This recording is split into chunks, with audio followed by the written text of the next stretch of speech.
Pemirsa, kita masuk ke berita yang pertama.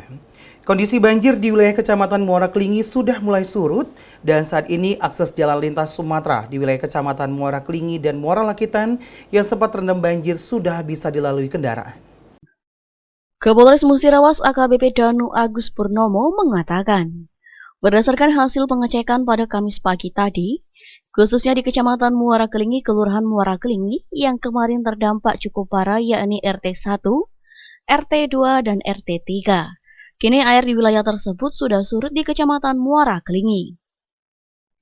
Sedangkan untuk di wilayah Kecamatan Muara Lakitan, berdasarkan monitor yang dilakukan pihaknya, genangan banjir masih terjadi di beberapa desa, yakni Semangus Baru dan Semangus Lama. Meski begitu, menurutnya kondisi banjir di desa tersebut sudah turun signifikan. Kembali Kapolres menambahkan, Desa Prabu Meli 1 juga masih ada genangan air, dan itu dikarenakan luapan dari Sungai Musi yang masuk ke wilayah desa tersebut. Dan saat ini himbauan jalan yang kemarin sempat terpasang, baik di Simpang Bliti, kemudian yang ada di Simpang 4 Betung maupun kilometer 12 Palembang, sudah dicabut.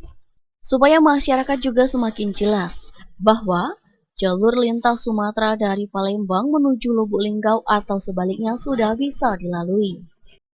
Adalah proses recovery atau pemulihan. Jadi tadi kami sempat datang ke sana, kami pimpin untuk melaksanakan mulai pembersihan terhadap jalan atau ruas-ruas yang memang kemarin sempat tebal kondisi lumpurnya akibat banjir dari Sungai Musi itu.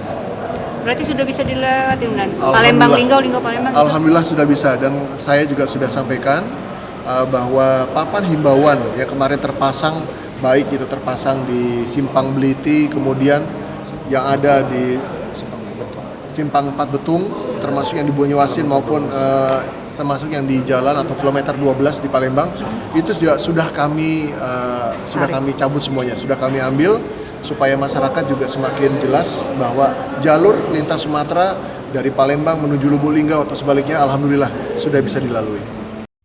Tim Liputan Silam Pari TV.